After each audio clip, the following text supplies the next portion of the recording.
नमस्कार, आप देख रहे हैं कोसी आलोक और मैं हूं सुनील सुमन। अभी हम जहां खड़े हैं ये है पूर्णिया जिला का डगरवा ब्लॉक लाल बालू एरिया का कजली रहका। कहा जाता है कि इस जगह पर दशकों पहले जिस समय पूरे भारत में गिने चुने ही एयरपोर्ट थे, उस समय यहाँ से उड़ान भरी जाती थी और इसी स्थल से हिमालय की ऊंचाई को नापा गया था। पूर्णिया का वही ऐतिहासिक प्लेस है, हम यहाँ के बारे में आपको बताते हैं। कहते हैं कि इतिहास स्वर्णिम हो तो वर्तमान का वैभव उसकी बदौलत बढ़ता ही जाता है। हम ऐसा इसलिए कह रहे हैं कि क्योंकि वायुयान सेवा से जुड़ी उपलब्धि के मामले में पूर्णिया का नाम इतिहास में स्वर्ण अक्षरों में दर्ज है, मगर वर्तमान में यहाँ के लोग इस शहर में एयरपोर्ट की व्यवस्था को लागू कराने में लगातार अपनी गुहार लगा रहे हैं, क्योंकि वायु मार्ग से जुड़ने के बाद पूर्णिया शहर में रोजगार के कई नए द्वार खुलेंगे। अब आप सोच रहे होंगे कि मैं बात कर रहा हूँ पूर्णिया के स्वर्णिम इतिहास की और चर्चा हो रही है वर्तमान के खास मुद्दों पर। दरअसल यह इतिहास प्रसंगवश वर्तमान के इस मुद्दे से जुड़ा हुआ है। पूर्णिया जिला वह जिला है जो 1770 में स्थापित हुआ और तब से लेकर इन्हें मुगल कालीन शासन की व्यवस्था के साथ साथ ब्रिटिश सुकुमारान कठोर शासन व्यवस्था को भी देखा। लेकिन इसी कठोर शासन व्यवस्था के तहत पूर्णिया की धरती पर एक ऐसा भी काम हुआ था जिससे पूर्णिया का मान सदा के लिए ऊंचा हो गया। ये जमीन में कई इतिहास दफन है। एक इतिहास ये भी है कि लाल बालू यहाँ का नाम क्यों पड़ा। लाल बालू नाम यहाँ का इसलिए पड़ा क्योंकि ब्रिटिश हुकूमत में ब्रिटिश सरकार के सैनिकों ने यहाँ पर लगभग दर्जनों हिंदुस्तानी को काट दिया था, जिसके खून से यहाँ की धरती लाल हो गई थी।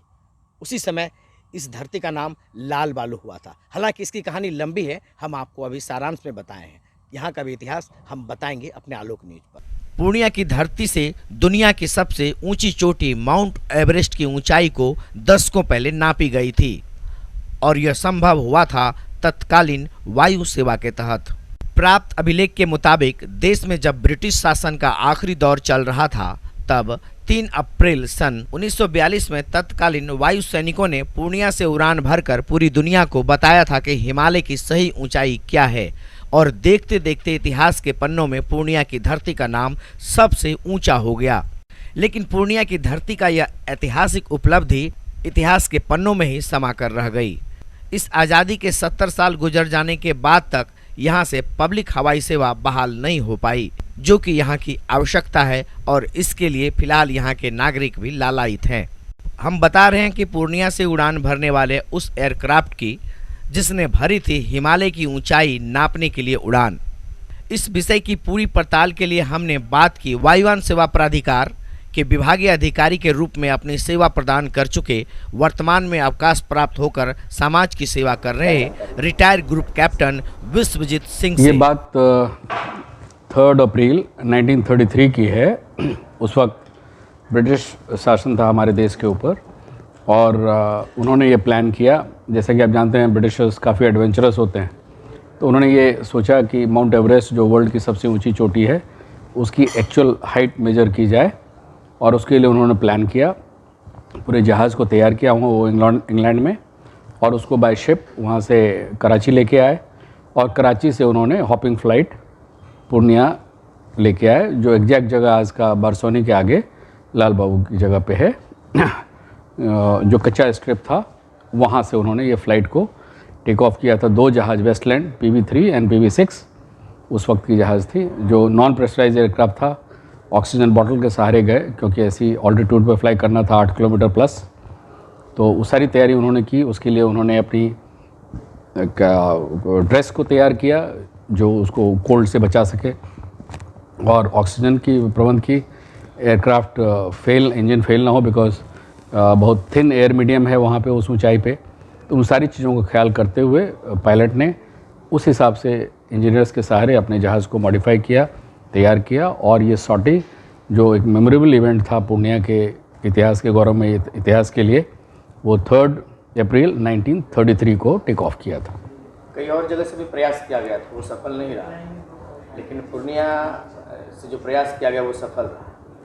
तो पूर्णिया का ये यहाँ से मापने का फैसला सर किसके थ्रू लिया गया? ये जब इस तरह की प्लानिंग होती है तो प्योर एविएशन के पॉइंट ऑफ व्यू से उसको देखा जाता है कि अगर मुझे उस डेस्टिनेशन पे जाना है, जैसे इस केस में माउंट एवरेस्ट था, तो उसकी प्रॉक्सिमिटी जहाँ से लॉन्च पैड हो, जो हमारा पूर्णिया डिसाइड किया, वो इस बात से डिसाइड हुआ क्योंकि जो प्रॉक्सिमिटी है, कितनी दूरी है हिमालयन फुटहिल से, और वहाँ जा कर के इतनी देर की फ़्लाइट में, क्योंकि फ्यूल रिफ्यूलिंग का रास्ते में कोई प्रबंध नहीं है, तो इतनी ही फ्यूल जो जहाज़ की कैपेसिटी है, उस फ्यूल में जा कर के सॉर्टिंग करके वापस पूर्णिया सेफली लैंड कर सके।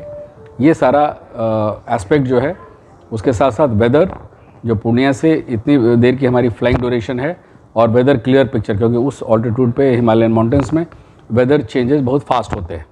तो जब भी क्लियर वेदर मिलता है तो उसकी एक शॉर्ट ड्यूरेशन विंडो कहते हैं उसको, ड्यूरेशन विंडो, जिसमें आपको टेक ऑफ करके मिशन कंप्लीट करके और वापस आना है। सर, हम कह सकते हैं हिमालय की ऊंचाई यानी आसमान को नापने का जो वक्त था, तो लोगों ने पूर्णिया को पसंद किया और पूर्णिया यही से सफल रहा, लेकिन आज पूर्णियावासी आसमान में नहीं उड़ पा रहे। ये एक तरह से मैं कहूँगा बहुत बड़ा हमारे लिए डिसअपॉइंटमेंट है, क्योंकि जिसका इतिहास इतना इलस्ट्रियस रहा हो, इतना वर्ल्ड इवेंट यहाँ से टेको किया हो, और एविएशन का इतिहास वर्ल्ड में बहुत छोटा है। कि आप जानते हैं कब फर्स्ट टाइम राइट ब्रदर्स ने एयरक्राफ्ट फ्लाई किया यूएस में, और उसके बाद ये मिशन हुआ, उसके ड्यूरेशन बहुत कम है। 100 साल के इतिहास में पूर्णिया इतना पहले भारत के मानचित्र पे एविएशन में आया, ये गौरवमयी इतिहास है। लेकिन उसके बावजूद हम इसको बिल्डअप करके आज उस स्थिति में नहीं ला पाए कि पूर्णिया भारत के रेगुलर एविएशन मानचित्र पे हो। ये हमारे लिए दुख की बात है, और हम सब का ये फ़र्ज़ बनता है कि हम अपनी पूरी ताकत से प्रयास करें कि इसमें हमें जल्द से जल्द सफलता मिले। ये हमारे क्षेत्र और हमारे जनता के लिए, जो इतनी मेहनती हैं, क्षेत्र की जनता इतने इंटरप्राइजिंग हैं, इतने सारे इंटरप्रेन्योर्स हैं, जिनका दर्जनों लोग हैं जो बिहार ही नहीं देश के लेवल पे जाने जाते हैं, चाहे उसमें हमारे एजुकेशनिस्ट हों, उसके बिल्डर्स हों, ऑटोमोबाइल सेक्टर के हों, वो सब के सब आप देखेंगे पूर्णिया एक बहुत बड़ा बिहार का कंट्रीब्यूटर है रेवेन्यू में। और उस सारे सेक्टर्स को अगर बहुत बड़ी एक फ्लिप मिलेगी, ग्रोथ मिलेगा, तो वो एविएशन के थ्रू मिलेगा। और आज का जो मेडिकल हब है, एजुकेशन हब बन रहा है, so each and every sector को अफेक्ट करेगा एविएशन। और उसके साथ साथ मैं ये भी बताना चाहूँगा कि हमारा पूर्णिया जो नॉर्थ ईस्ट बिहार का एक गेटवे है to north east of India, और वो अब जुड़ने जा रहा है आसियान कंट्रीज़, जो लुक ईस्ट पॉलिसी के तहत है भारत का, और वो एशियन हाईवे इसी रूट से गुजरेगा। तो इन सब बातों को ध्यान में रखते हुए अगर हमारा एविएशन एयरपोर्ट यहाँ रेडी हो जाता है, तो हमारे इस क्षेत्र के पूरा कोसी, पूर्णिया, भागलपुर डिवीज़न के सारे ज़िले और बंगाल, मतलब कलकत्ता बागडोगरा के बीच में कोई एयरपोर्ट नहीं है, सिर्फ पूर्णिया है। तो उनके जो इंडस्ट्रियल नॉर्थ ऑफ फरक्का है, दालकोला, मालदा, रायगंज इंडस्ट्रियल एरिया, वो, और नेपाल का इंडस्ट्रियल टाउन विराटनगर, तो इतने बड़े कैचमेंट एरिया के विकास के सारे एवेन्यूज़ को एविएशन सेक्टर अफेक्ट करेगा। तो इसकी बहुत बड़ी एक कैचमेंट एरिया है, बहुत बड़ी रीच है, और ये पूर्णिया के ग्रोथ में 4 चांद लगाएगा।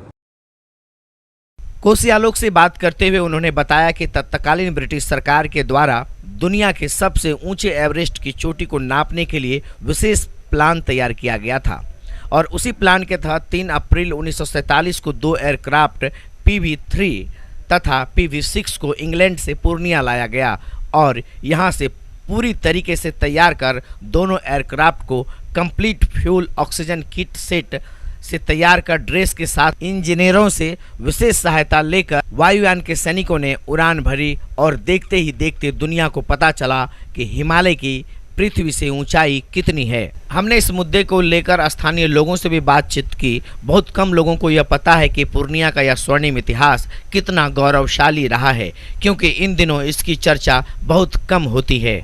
जहाज उड़े रहे, हमारे भैंस गरु चरावे रहे, देखे रहे, फोर्स आवे रहे। अच्छा, कितना दिन पहले? बहुत कम, 15-20-25 साल पहले। अच्छा, और बीच में भी ये जहाज गिरले एक मरतब यहाँ पर। हाँ, अच्छा, क्या बार तो फोर्स भी अले से। आंखों से देखलो? हाँ, हमारे भैंस गरु रात दिन अचरे में करी सब, बच्चे से। हम लोग यही जानते हैं कि हम लोग छोटा थे, तो हमारा अब्बा, हम लोग ये चाचा, बड़ा भाई, ये सब सुना रहे थे कि यहाँ जो हवाई जहाज लगता था, यहाँ से उड़ता था, और ये अंग्रेज़ का फोर्स हो जाता था, तो हमरा अब्बा बोला कि हमारा बड़ा भाई जो है उस दरोगा था, वो जो है वहाँ जब आता था सब वो लोग इंग्लिश में बातचीत करता था। और जो है नाम होगा वही कजरा रहका कहता है, कजरा रहका बिलासपुर में पड़ता है। और देखते देखते इतिहास के पन्नों में पूर्णिया की धरती का नाम सबसे ऊंचा हो गया। लेकिन पूर्णिया की धरती का यह ऐतिहासिक उपलब्धि इतिहास के पन्नों में ही समा कर रह गई। इस आज़ादी के 70 साल गुजर जाने के बाद तक यहाँ से पब्लिक हवाई सेवा बहाल नहीं हो पाई, जो कि यहाँ की आवश्यकता है और इसके लिए फिलहाल यहाँ के नागरिक भी लालायित हैं। कई बार अभिलेखों में ये बात आती रही है कि जो पूर्णिया से एक ऐसी उड़ान भरी गई थी जिससे कि पूरी दुनिया को ये पता चला था कि हिमालय की ऊंचाई क्या है, और वायुयान के सैनिकों के द्वारा ये उड़ान पूर्णिया के इस इलाके से भरी गई थी, जो कि हम कहते हैं ये लाल वालू क्षेत्र के रूप में जानते हैं। इसकी चर्चा अक्सर होती रहती है, लेकिन ख़ास तौर पर पूर्णिया के वायुयान सेंटर जो है चुनापुर हवाई अड्डा के द्वारा भी इस बात की पुष्टि की गई है कि यहाँ पर से जो एक उड़ान भरी गई थी जो 50 के या 60 के दशक में भरी गई थी, और तब मैंने लगभग आज से 5-6 दशक पहले जब उड़ान भरी गई थी तब लोगों ने ये जाना कि हिमालय की ऊंचाई क्या है और उसकी दूरी मतलब ऊंचाई जो है कि पृथ्वी से कितनी है, उसका अक्षांश क्या है।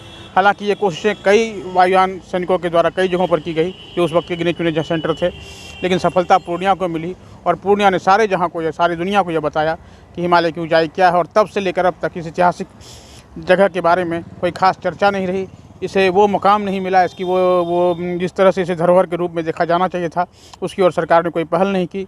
और सबसे बड़ी बात कि जो पूर्णिया शहर यहाँ से हवाई उड़ान भरकर दुनिया को हिमालय की ऊंचाई बताता है, और आज उसी पूर्णिया शहर को पूर्णिया से दिल्ली तक जाने के लिए वायुयान नसीब नहीं होता है। ये बहुत दुखद बात है। यहाँ पे एक एयरपोर्ट की स्थापना होनी चाहिए, क्योंकि यहाँ पर वायुसेना और वायुयान का इतिहास बहुत पुराना है। जी, मेरा नाम गोविंद कुमार हुआ और मैं लिटरेचर और कल्चर एक्टिविस्ट के रूप में जाना जाता हूँ। ये कजला रहका का जो ये ज़मीन है, ये जगह है, आसपास के मेरे पीछे जो भी एरिया दिख रहे हैं, यहाँ का इतिहास इतना ही दिलचस्प है कि हर नई जनरेशन को जानना बहुत ही ज़रूरी है। वो इसलिए ज़रूरी है क्योंकि हिमालय पर्वत की ऊंचाई को नापने के लिए कई जगह कई बार प्रयास किया गया था, लेकिन यहाँ से जब प्रयास किया गया हमारे फौजियों के द्वारा, सैनिकों के द्वारा, तो यहाँ का जो प्रयास था उसकी ऊंचाई नापने में, हिमालय की चोटी की ऊंचाई नापने में वो सफल रहा था। इसीलिए यहाँ का इतिहास बहुत ही दिलचस्प है और हमारे आने वाली जनरेशन को जानना बहुत ही ज़रूरी है। अभी हम हैं कजला रहका में, हम अपने सहयोगी सुमित के साथ, आलोक न्यूज़ पूर्णिया।